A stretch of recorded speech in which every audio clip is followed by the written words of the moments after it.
International social media Patel Prahlad भाई ने भारत के पूर्व चीफ जस्टिस दीपक मिश्रा के एक फैसले को कैंसिल कर दिया है और इसके साथ ही उन पर गंभीर आरोप भी लगाए हैं। यह मामला अंतर्राष्ट्रीय रेलवे ठेके से जुड़ा है, जिसमें दीपक मिश्रा ने 3 जजों की एक टीम बनाई थी और वो खुद इस मामले में लीडर थे। इस टीम को एक मामले में फैसला करना था। मामला था भारत के एक कंपनी और 3 दूसरी कंपनियों के बीच पैसे का झगड़ा। ये झगड़ा सिंगापुर में सुलझाया जा रहा था। अब हुआ ये कि दीपक मिश्रा ने जो फैसला लिखा उसका आधा हिस्सा उनके पुराने 2 फैसलों से कॉपी पेस्ट कर दिया गया। वो पुराने फैसले भी उन्हीं के थे। सिंगापुर की अदालत ने 40 पन्नों के अपने फैसले में लिखा है कि 451 पैरा में से कम 212 पैरा पूरी तरह से कॉपी पेस्ट किए गए थे। जिन 2 मामलों से पैरा कॉपी पेस्ट किए गए थे उनका सीधा कनेक्शन तीसरे केस से था। ये बात सिंगापुर की कोर्ट को पसंद नहीं आई और कोर्ट ने कहा कि हर फैसला, हर केस अलग होता है। तुमने तो पुरानी कॉपी उठाकर उसको चिपका दी, ऊपर से गलत नियम और गलत कानून भी इस्तेमाल किए गए हैं, जिसकी वजह से जो देश के पूर्व चीफ जस्टिस ऑफ इंडिया थे उनका फैसला रद्द कर दिया गया है।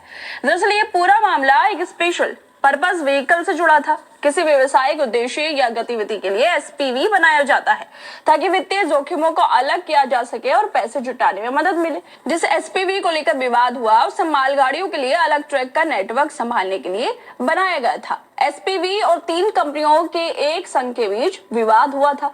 इन कंपनियों को 2014 में वेस्टर्न डेडिकेट फ्रंट कॉरिडोर के मैनेजमेंट का ठेका मिला था, लेकिन 2017 में भारत सरकार ने एक नियम बनाया कि मजदूरों की न्यूनतम मजदूरी बढ़ा दी जाएगी। मतलब अब इन कंपनियों को अपने मजदूरों को ज्यादा पैसे देने पड़ रहे थे।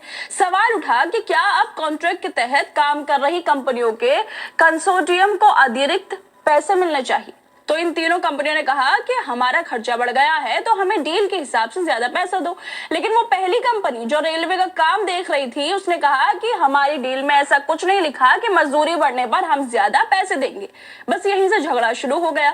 दोनों पक्षों में बात नहीं बनी। मामले को इंटरनेशनल चैम्बर ऑफ कॉमर्स के नियमों के तहत सिंगापुर के आर्बिट्रेशन में भेजा गया। सिंगापुर में 3 जजों की एक टीम बनाई गई।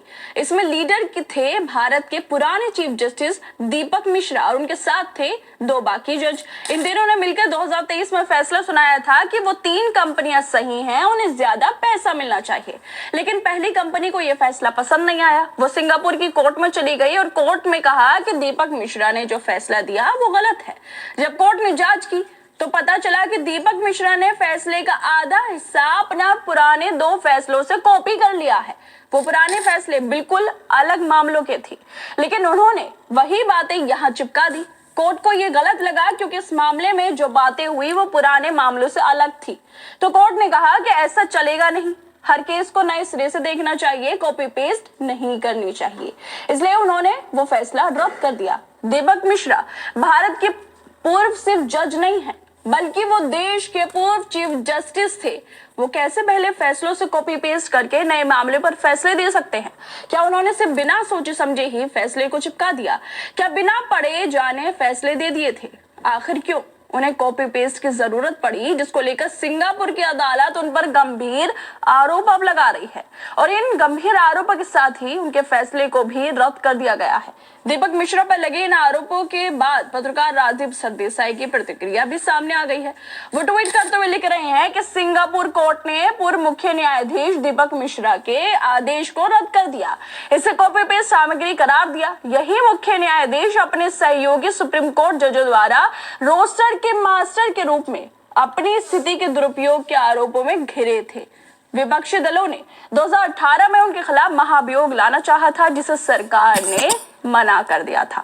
मतलब इन साहब पर पहले भी आरोप लग चुके हैं। ये पहले भी अपने पद का, अपनी पावर का गलत इस्तेमाल कर चुके हैं, जिसके बाद विपक्षी नेता बीजेपी के सरकार में इन पर महाभियोग लगवाना चाहते थे, लेकिन सरकार ने इसे मना कर दिया और अब सिंगापुर कोर्ट ने बता दिया कि इन्होंने कैसे फैसले दिए हैं। सिंगापुर की कोर्ट इन पर आरोप लगा रही है कि इन्होंने गलत नियम और गलत कानून इस्तेमाल किए हैं। इस केस में सिंगापुर का कानून लग रहा था, लेकिन उन्होंने भारत का कानून डाल दिया और इसके बावजूद भी फैसलों को कॉपी पेस्ट कर दिया। कोर्ट को यह भी लगा कि दीपक मिश्रा ने खुले दिमाग से फैसला नहीं लिया, बल्कि पुरानी सोच को ही थोप दिया है। इसलिए इस फैसले को रखा नहीं जा सकता और इसे रद्द कर दिया जाता है ताकि आगे से कोई जज ऐसे कॉपी पेस्ट न करे और सबको निष्पक्ष सुनवाई कर सके। इस मामले में पत्रकार मुकेश कुमार भी लिखते हैं कि दीपक मिश्रा के तमाम फैसलों की जांच होनी चाहिए। जांच केवल इस बात की नहीं होनी चाहिए कि उन्होंने अपने कितने फैसलों में कॉपी पेस्ट किया, इसकी भी पड़ताल की जानी चाहिए कि उनके कितने फैसलों से सरकार को फायदा हुआ और कितनों से उद्योगपतियों और रसूखदार लोगों को। ये भी लोगों को पता चलना चाहिए कि उन्होंने जो फैसले दिए वो कानून की कसौटी पर कितने खरे थे। उनके और उनके परिजनों की संपत्ति का ऑडिट भी होना चाहिए। बाकी जांच तो होनी चाहिए कि कैसे इन जज साहब ने अपने पहले फैसले दिए हैं, कैसे भारत में इन्होंने फैसले दिए और किसके पक्ष में फैसले दिए।